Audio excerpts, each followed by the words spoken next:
আপনাদের আশীর্বাদ এবং ভালোবাসায় এখন একটু গায়ে লেগেছে ঠিক কথা, কিন্তু গত 25 বছর ধরে যখন গায়ে লাগেনি তখন কিন্তু আপনারা একবারও বলেননি এই কাঞ্চন কি খারাপ চেহারা হয়ে যাচ্ছে রে, আজ বেঁচে আছিস কাল মরে যাবি, একটু খাওয়া দাওয়া কর, কেউ বলেনি। তখন শুধু আওয়াজ মেরে গেছেন খ্যাংরা কাটি, ঝ্যাঁটার কাটি, চামচিকে, বাদুর, যা মুখে এসছে লোকেরা তাই বলে গেছে।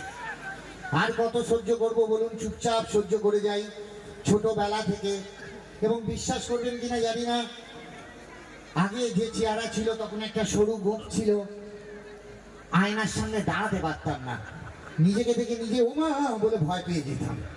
এবং সত্যি মায়ের, আমার মা তো গত হয়েছেন 2020-তে, কিন্তু ছোটবেলা থেকেই একটাই কথা মা আমার কানের পোকা বার করে দিয়েছেন, ছেলে কেন মোটা হলো না, ছেলে কেন মোটা হলো না, তুই এটা খা তুই সেটা খা, গিলে গিলে সব হজম হয়ে গেল, একটুও মোটা হয়নি।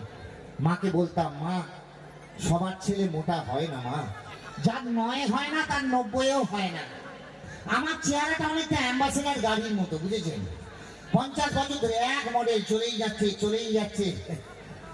আর কি বলবো বলুন, ওই তো চেহারা দেখেছেন গরমকালে এই চেহারার ওপর যখন একটা টি শার্ট চাপিয়ে রাস্তায় বেরোতাম, ঠিক মনে হতো টি শার্টটা না হ্যাঙ্গারে হাওয়ায় দোলা খাচ্ছে।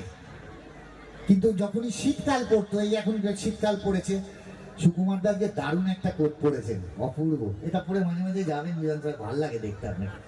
তো এই যখন শীতকাল পড়ে তখন এই চেয়ারের ওপর 4-5 পিস চাপাতে পারি, আজও চাপিয়ে আছি, গরম লাগছে একটু, প্রথমে ছোট, তারপর মেজো, তারপর সেজো, তারপর বড়।